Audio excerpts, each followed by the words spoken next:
Kotaku EIC resigns over new editorial edict. Oh no. So give me some background on this, guys. Is this basically to get everybody to quit? Yes, that's what it seems like. So basically, Geo Media, which is basically Gizmodo who owns Kotaku, they put out some new directives that essentially to stop with so much of the news or outrage-based articles, and instead they're going to focus on like doing game guides and things like that.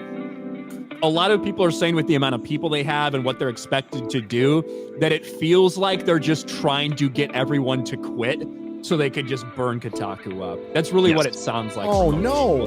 And now that they're asked to play games and review games and not maybe be so political, basically saying, I quit. I can't do this anymore. This isn't what I signed up for. You mean I have to play video games and review them? For the gaming website that I've been part of? What's this got to do with Trump? So hasn't that been pretty much the criticism for 10 years at this point, maybe longer, that these game journalists don't play the fucking games at all? Yes. Yeah. Well, it's because they're so bad at them, because when they try, they can't even pass tutorial levels, so... Well, I feel their pain right there. But, well, the answer is easy. Don't be a fucking games journalist. Exactly. Something else. Oh, that sounds like a big... Well, it's because, I mean, it's indicative of what's gone on everywhere, and it's a bunch of tourists coming in. That's like entertainment journalists.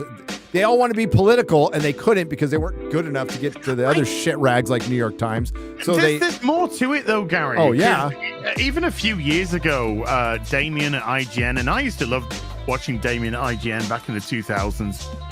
Even he just like fucking phoned it into a Resident Evil when they did Resident Evil 2 remake, and he just concocted a review, and he got caught out because he was just saying that when you play as Claire, it's exactly the same as Leon, and people were like, no, it's not.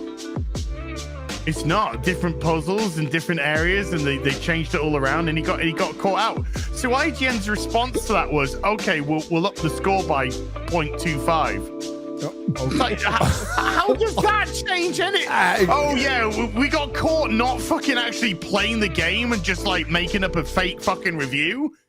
So we'll give it a 0.25 more or whatever it was. It was just, I don't know what's going on. I don't know if they just don't like the jobs anymore or what that's probably it. That's probably it. And I think Gary has an absolute point that they wanted to write politics. They weren't good enough to it. And so this is like their resume to say, oh, look at me. I can cover politics when they're just writing for games. Hey,